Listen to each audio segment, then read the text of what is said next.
सबसे पहले अमिताभ क्लासेज में आपका स्वागत है। हम इस समय पढ़ रहे हैं वॉइस, और वॉइस में आज का जो चैप्टर है वह है प्रेजेंट परफेक्ट टेंस। चेंज करना है प्रेजेंट परफेक्ट कंटीन्यूअस टेंस में। थोड़ा सा भी आपको घबराना नहीं है।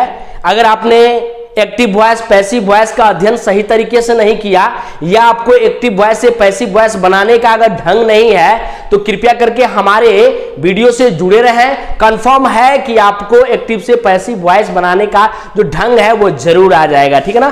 तो ध्यान देंगे बाबू, पिछले वीडियो में मैंने आपको बताया था प्रेजेंट परफेक्ट टेंस के अफर्मेटिव और निगेटिव सेंटेंस, और आज का जो आपका वीडियो है जो आपको मैं पढ़ाने वाला हूं वो है आपका इंट्रोगेटिव सेंटेंस और इंट्रोगेटिव एंड निगेटिव सेंटेंस, ठीक है ना। अगर आपने अभी तक मेरे चैनल को सब्सक्राइब नहीं किया है तो आपसे रिक्वेस्ट है कि आप हमारे चैनल को सब्सक्राइब कर लें, लाइक कर दें, कमेंट कर दें और वीडियो को ज्यादा से ज्यादा शेयर करें, ताकि प्रत्येक स्टूडेंट के पास पहुंचे और वो बोर्ड के एग्जाम में अच्छे तरीके से इसको सॉल्व कर ले। ओके, चलिए देखते हैं। Present perfect tense change to present perfect continuous tense. बाबू सब रूल वही है, पहले वाला ही। एक्टिव वॉइस से पैसिव वॉइस बनाते समय थोड़ा सा भी कंफ्यूज नहीं होना है। एक्टिव वॉइस से पैसिव वॉइस बनाते समय याद रखना है हमेशा सब्जेक्ट को ऑब्जेक्ट के स्थान पे, ऑब्जेक्ट को सब्जेक्ट के स्थान पे, और सब्जेक्ट को ऑब्जेक्ट के स्थान पे रखने से पहले बाई का प्रयोग करना है। और एक्टिव से पैसिव वॉइस बनाते समय हमेशा ख्याल रखना है कि हमेशा क्रिया का थर्ड फॉर्म ही यूज करना है। अब आप जानिए यहाँ पे प्रेजेंट परफेक्ट टेंस को चेंज करना है प्रेजेंट परफेक्ट कंटीन्यूअस टेंस में।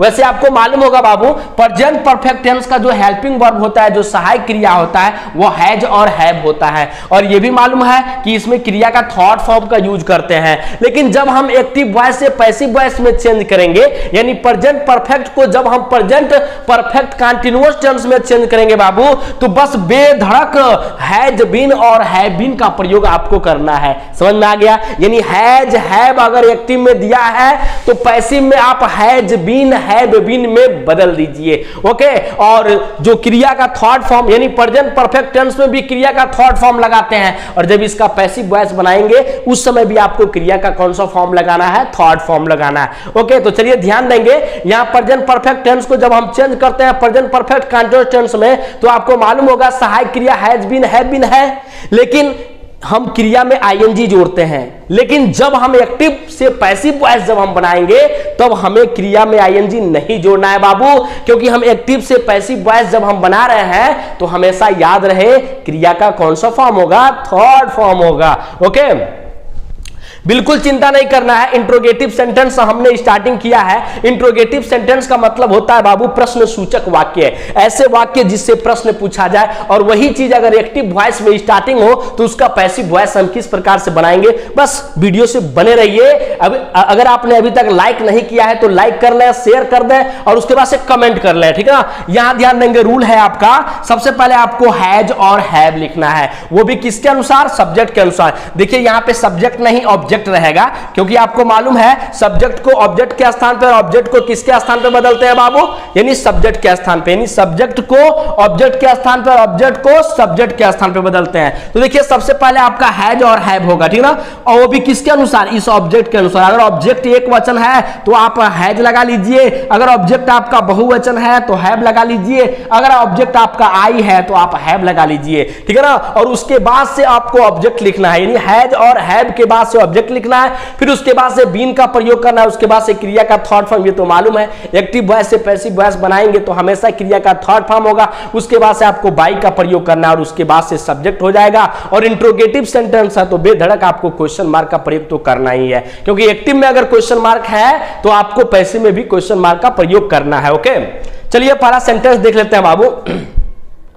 आपका दिया एक्टिव दिया है, have you done your work. थोड़ा सा भी घबराना नहीं है। देखिए ये जो आपका हैज हैव दिया है, यहां पे सिर्फ हैव है, ये इस टेंस की हेल्पिंग वर्ब है, यानी सहायक क्रिया है। ये आपका जो यू दिया है बाबू, ये आपका सब्जेक्ट का काम कर रहा है, कर्ता का काम कर रहा है, यानी इस व्यक्ति के द्वारा कोई काम हो रहा है। और ये जो आप डन देख रहे हैं ना, डू का थर्ड फॉर्म ये डन है, ये आपका वर्ब है यानी क्रिया है, और जो योर वर्क है ये आपका ऑब्जेक्ट है, जिसको हिंदी में कर्म कहा जाता है। तो देखिए आपका रूल क्या कह रहा है, कह रहा है सबसे पहले आप हैज या हैव में से किसी एक को लीजिए, बेहद आसान है। आप ऑब्जेक्ट को पहले देखिए, ऑब्जेक्ट आपका कितने वचन में आ रहा है, तो ऑब्जेक्ट जो है योर वर्क, यानी ये आपका सिंगुलर नंबर है, एक वचन है। तो जब एक वचन है बाबू तो किसका यूज करेंगे, हैज का यूज करेंगे। तो यहां पे सबसे पहले आपका क्या हो जाएगा बाबू, हैज हो जाएगा। उसके बाद से रूल आपका क्या कह रहा है, ऑब्जेक्ट, ऑब्जेक्ट क्या है, योर वर्क, तो यहां पे आपका क्या हो जाएगा बाबू, योर हो जाएगा, और उसके बाद से क्या हो जाएगा, वर्क हो जाएगा, हैज योर वर्क। अब देखिए क्रिया, उसके ऑब्जेक्ट के बाद से आपका क्या छूटा हुआ है, बीन, क्योंकि हम प्रेजेंट परफेक्ट टेंस को प्रेजेंट परफेक्ट कंटीन्यूअस टेंस में बदलते हैं ना, तो जो सहायक क्रिया वो हैज बीन और क्या होता है, हैव बीन। तो इंट्रोगेटिव है तो सबसे पहले आप हैव लगा लीजिए, उसके बाद से सॉरी यहां पे देखिए ऑब्जेक्ट के अनुसार यहां पे हमने हैज लगा लिया, उसके बाद से हमने ऑब्जेक्ट को यहां पे योर वर्क लिख लिया। अब हैज में का क्या छूटा हुआ है बाबू, बीन छूटा हुआ है, तो यहां पे आपका बीन हो गया। और ये आपका देखिए रूल क्या कर रहा है, क्रिया का थर्ड फॉर्म, तो क्रिया का थर्ड फॉर्म कह रहा है बाबू, तो यहां भी यानी पैसिव वॉइस में हम क्रिया का थर्ड फॉर्म लगाएंगे, और प्रेजेंट परफेक्ट में भी क्रिया का थर्ड फॉर्म होता है। तो यहां पे क्रिया का थर्ड फॉर्म तो डन है, तो यहां भी आपका क्या हो जाएगा बाबू, डन हो जाएगा। और उसके बाद से देखेंगे आपका रूल क्या कह रहा है बाय लिखिए, तो यहां पे आप क्या लिख लेंगे बाबू, बाय लिख लेंगे। और उसके बाद से सब्जेक्ट, सब्जेक्ट देख लीजिए क्या है, यू है, तो यू को जब हम चेंज करेंगे तो यू में ही बदलेंगे, तो यहां पे आपका यू हो जाएगा। उसके बाद से क्वेश्चन मार्क का प्रयोग करेंगे, यानी has your work been done by you हो गया। ओके, दूसरा सेंटेंस देखेंगे, has he eaten an apple, बेहद आसान है। सबसे पहले आप ऑब्जेक्ट के पास पहुंचिए, ये हेल्पिंग वर्ब, ये सब्जेक्ट, ये आपका वर्ब हो गया, और ये समझिए मतलब नंबर है, संख्या 1 2 कितना है, उसके बाद से ये आपका क्या हो गया, एप्पल यानी सेब, यानी जो दोनों ये है एन एप्पल एक सेब, ये आपका ऑब्जेक्ट का काम कर रहा है, कर्म का काम कर रहा है, ठीक है ना। तो सबसे पहले हम एन एप्पल को लेकर चलेंगे, लेकिन उसके पहले इंट्रोगेटिव है तो सहायक क्रिया पहले यूज करना है। एन एप्पल यानी एक सेब, एक वचन है, तो आप किसका यूज करेंगे बाबू, हैज का, तो यहां पे आपका हैज हो गया। उसके बाद से क्या लिखेंगे, एन, उसके बाद से क्या लिखेंगे बाबू, एप्पल, और उसके बाद से देखिए हैज में का क्या छूटा हुआ है, रूल के अनुसार बीन छूटा हुआ है, तो यहां पे आपका बीन हो जाएगा बाबू। और क्रिया का थर्ड फॉर्म, क्रिया का थर्ड फॉर्म ऑलरेडी दिया ही है प्रेजेंट परफेक्ट टेंस में, तो यहां पे आप क्या लिखेंगे, इटेन लिख लेंगे, और उसके बाद से देखिए बाई हो जाएगा। और ही को जब हम बदलेंगे यानी ऑब्जेक्ट के स्थान पर ले जाएंगे तो बाई हिम हो जाएगा, तो बाई लिखा हुआ है, हिम हो गया, उसके बाद से क्या हो गया, क्वेश्चन मार्क हो गया, ठीक है।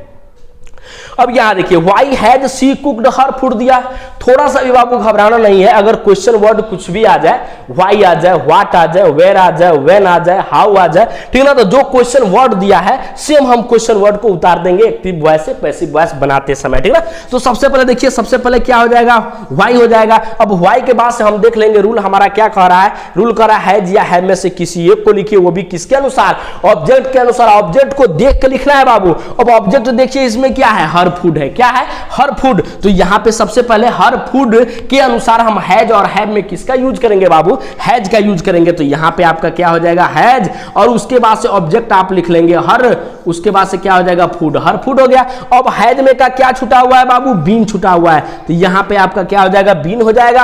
अब रूल आपका क्या कर रहा है, क्रिया का थर्ड फॉर्म, क्रिया इसमें क्या है बाबू, कुक है, तो कुक का थर्ड फॉर्म क्या हो जाएगा, कुक्ड, क्योंकि यहां भी थर्ड फॉर्म जब चेंज कर रहे हैं तब भी आपका थर्ड फॉर्म, इसमें ढूंढना आपको है नहीं। उसके बाद से आप क्या लिखेंगे, बाई लिखेंगे, और सी को जब ऑब्जेक्ट के स्थान पे ले जाएंगे तो सी को किस में बदलेंगे बाबू, हर में बदलेंगे, तो यहां पे आपका हर हो जाएगा। उसके बाद से क्वेश्चन मार्क का प्रयोग कर लेंगे। ओके, देखते हैं इसी सेंटेंस में इंट्रोगेटिव एंड निगेटिव सेंटेंस, अगर आपका जो एक्टिव वॉइस है इंट्रोगेटिव और निगेटिव में आ जाए तो आप किस प्रकार से बदलेंगे, यहां पे रूल लिखा हुआ है, और आराम से समझिए, एकदम किसी प्रकार का कोई दिक्कत नहीं, ठीक ना, ध्यान देंगे। और कहीं भी अगर दिक्कत अगर आपको आती है तो कमेंट बॉक्स में जरूर लिखिएगा, क्योंकि इसके बाद से जो भी वीडियो हम डालेंगे थोड़ा सा आपका ध्यान रखेंगे, ठीक ना। यहां देखिए रूल आपका क्या है, इंट्रोगेटिव एंड निगेटिव सेंटेंस में रूल है, सबसे पहले आप हैज या हैव में से किसी एक को लिखिए, वो भी किसके अनुसार बाबू, ऑब्जेक्ट के अनुसार, किसके अनुसार लिखना है, ऑब्जेक्ट के अनुसार लिखना है, ठीक है। उसके बाद से आपको निगेटिव है, इंट्रोगेटिव निगेटिव है, तो ऑब्जेक्ट के बाद से नॉट लिखेंगे, फिर इसमें क्या जोड़ेंगे, बीन जोड़ेंगे। उसके बाद से आपका क्रिया का थर्ड फॉर्म होगा, जैसे आपका रूल है एक्टिव वॉइस से पैसिव वॉइस बनाते समय जो क्रिया का थर्ड फॉर्म जोड़ते हैं, फिर आपको बाय लिखना है और उस सब्जेक्ट को यहां लाना है तो सब्जेक्ट हो गया, उसके बाद से क्वेश्चन मार्क का प्रयोग करेंगे। ओके, ध्यान दीजिएगा सेंटेंस पे। सेंटेंस क्या है? एक्टिव पहला है have I not taught you English, have I not taught you English. यहां पे देखिए डबल ऑब्जेक्ट है, थोड़ा सा भी आपको घबराना नहीं है, मैं दोनों तरीके से आपको बेहद अच्छे तरीके से समझाऊंगा। ओके, यहां ध्यान देंगे बाबू, सबसे पहले अपना रूल देख लीजिए क्या करा है, हैज या हैव में से किसी एक को लिखिए, वो भी किसके अनुसार? ऑब्जेक्ट के अनुसार। तो सबसे पहले आप कंफर्म कर लीजिए ना कौन से ऑब्जेक्ट को आप रखना चाहते हैं, यू भी है और इंग्लिश भी है, ठीक है ना? तो यू और इंग्लिश दोनों है तो कोई किसी एक को लेंगे। चलिए हम यू को इस बार लेते हैं, तो यू ऑब्जेक्ट को लेते हैं, तो यू को लेंगे तो बताइए हैज हैव में क्या होगा बाबू? हैव होगा। तो सबसे पहले आप यहां पे लिख लीजिए हैव। उसके बाद देखिए आपका क्या करा? ऑब्जेक्ट। ऑब्जेक्ट यहां पे क्या हमने चूज किया है? यू। तो यहां पे आपका क्या हो जाएगा बाबू? यू हो जाएगा। और उसके बाद से देखिए, उसके बाद से निगेटिव सेंटेंस है ना, तो ऑब्जेक्ट के बाद से आप क्या लगा लेंगे बाबू? नॉट लगा लेंगे। हैव हो गया, यू हो गया, नॉट हो गया, और उसके बाद से आपका क्या छूटा हुआ है? बीन। तो यहां पे बीन लिख लीजिए। तब क्या कर रहा है? क्रिया का थर्ड फॉर्म लिखना है। इस सेंटेंस में क्रिया क्या है? टॉट है, ठीक है ना? तो ये ऑलरेडी टीच का टॉट हो चुका है, प्रेजेंट परफेक्ट टेंस में क्रिया का थर्ड फॉर्म ही लगता है। तो जब आप चेंज करेंगे तब भी आपको क्रिया का थर्ड फॉर्म ही लगाना है, तो टेंशन लेने की कोई आवश्यकता ही नहीं है। यहां पे टॉट हो जाएगा, TAUGHT, टॉट हो गया। इस यू को हमने ऑब्जेक्ट के रूप में ले लिया है, तो बचा क्या? इंग्लिश। तो टॉट के बाद से आप बिंदास क्या लिख लीजिए बाबू? इंग्लिश लिख लीजिए। और उसके बाद से आप किसका प्रयोग कीजिए? बाई का।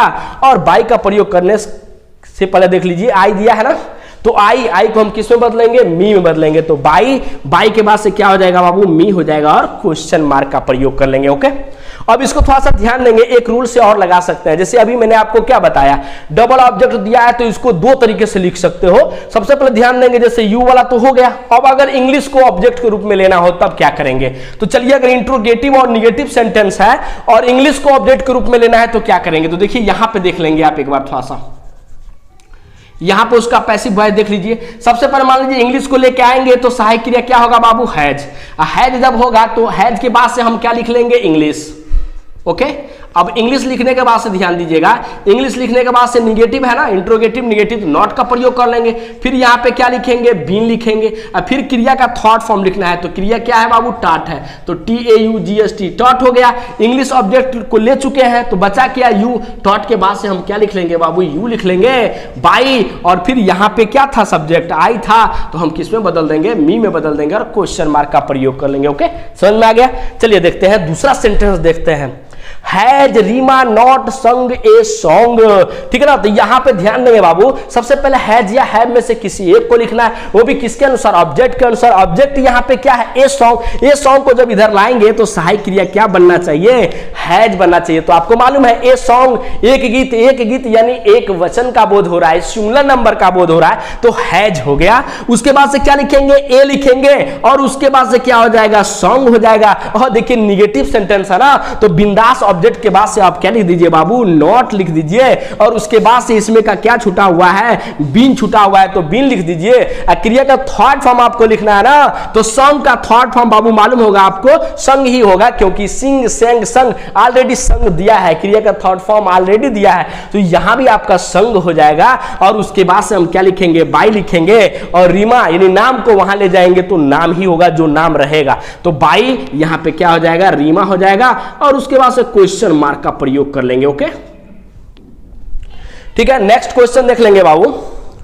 Why have we not done our work, थोड़ा सा भी घबराना नहीं है, इंट्रोगेटिव निगेटिव है, यहां पे क्वेश्चन वर्ड दिया है बाबू। तो सबसे पहले यहां पे क्या लिख लीजिए आप? व्हाई लिख लीजिए। और व्हाई लिखने के बाद से आप तुरंत पहुंचिए ऑब्जेक्ट के पास। तो देखिए बाबू, ये आपका क्वेश्चन वर्ड हो गया, ये आपका हेल्पिंग वर्ब हो गया, ये आपका सब्जेक्ट हो गया, ये दर्शा रहा है अफर्मेटिव है, निगेटिव है क्या है, तो ये निगेटिव हो गया यानी नॉट। और यहां पे देखिए ये आपका वर्ब हो गया, और जो आवर वर्क दिया है बाबू, ये आपका ऑब्जेक्ट हो गया। क्या हो गया? ऑब्जेक्ट। तो आवर वर्क को जब हम लेके आएंगे तो आवर वर्क आपका सिंगुलर नंबर एक वचन, तो सहायक क्रिया किसका प्रयोग करेंगे बाबू? हैज। उसके बाद से क्या हो जाएगा? आवर। उसके बाद से क्या हो जाएगा? वर, क्योंकि आवर वर्क एक साथ है। ये देखिए इंट्रोगेटिव और निगेटिव सेंटेंस है, तो ऑब्जेक्ट के बाद से हम क्या लगा लेंगे बाबू? नॉट। और फिर इसमें का क्या छूटा हुआ है? बीन छूटा हुआ है, क्योंकि प्रेजेंट परफेक्ट को प्रेजेंट परफेक्ट कंटीन्यूअस में बदलेंगे तो हैज हैव को हैज बीन हैव बीन में चेंज किया जाता है। तो वही आपका नॉट हो गया, बीन हो गया। फिर क्रिया लिखना है, क्रिया का थर्ड फॉर्म, क्रिया क्या बताया था आपको? डन। तो यहां पे आपका क्या हो गया बाबू? डन हो गया। और उसके बाद से बाई हो गया, और वी को हम किस में बदलते हैं? अस में बदलते हैं, और उसके बाद से क्वेश्चन मार्क का प्रयोग करेंगे। अगर हमारी वीडियो आपको पसंद आए तो आपसे रिक्वेस्ट है कि कृपया करके चैनल को सब्सक्राइब कर दें।